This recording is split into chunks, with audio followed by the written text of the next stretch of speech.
Okay, we're going to continue section 2.2 with some more multiplying, and this time involving some mixed numbers and changing improper fractions back to mixed numbers. At the end of the first lecture on multiplication, I did discuss how to get from 1 1/2 to an improper fraction, which we could then multiply. Multiplying has to be done with fractions. You cannot multiply with mixed numbers. We must multiply with fractions. So changing the mixed number 1 1/2 to an improper fraction, we got 3/2 in the process that you see right here. And then from there, we're going to simply say, okay, we have 3/2, and we're multiplying that by 1/2. Now, one of the things that can happen with this particular problem is that we can forget that we have to multiply these down here. So to make sure that this really happens, I'm going to show the multiplication that happens in the numerator and the multiplication that happens in the denominator. Because once we start adding, our brain's going to take over and it's going to want to say something about these denominators that's not true. In multiplying, you multiply straight across the numerators, straight across the denominators. So our numerator of this answer is 3, and 2 times 2, which is 4, is the denominator of this answer. And we see that we get a proper fraction as the answer for 1 1/2 times 1/2. And so that's multiplying when we have an improper fraction. Now the next thing that we need to do is we need to be able to see what happens when we have a mixed number come out. So what we want to do is, an improper fraction come out, we want to review how to change an improper fraction to a mixed number.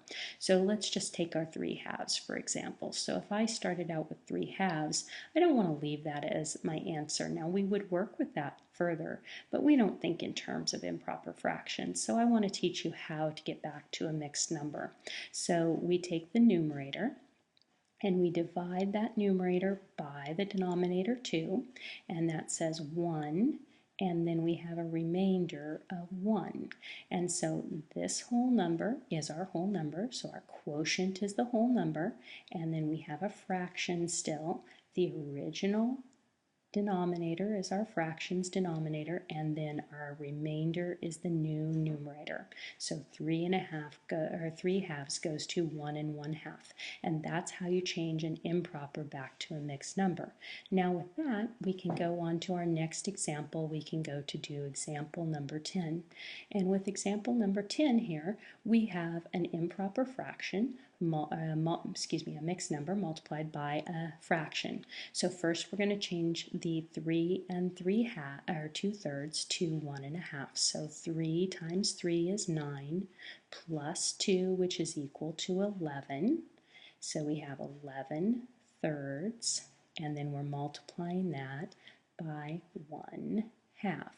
So we're going to multiply our numerators, 1 times 11, which is 11, and 3 times 2, which is 6. And this time again, we see that we have an improper fraction.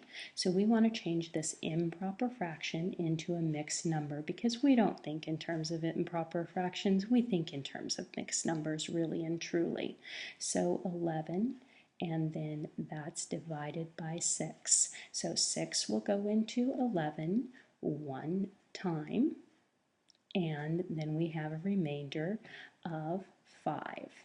And so we have quotient is our whole number 1, remainder is the numerator of the fractional part, and the denominator is the original denominator there, 6. So 1 5/6 is our mixed number answer.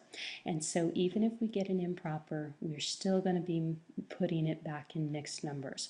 Now this is kind of a thing that I want you to do. Usually books will leave them as improper fractions, but I just don't believe that we think in terms of improper fractions, and so I want you to give me answers in terms of mixed numbers. Keeping in mind, of course, that if we must work with this and any other operations, we would probably prefer it to be an improper fraction. But this is the best final answer that I think you can give me as a final answer. All right, we'll continue next time with dividing fractions.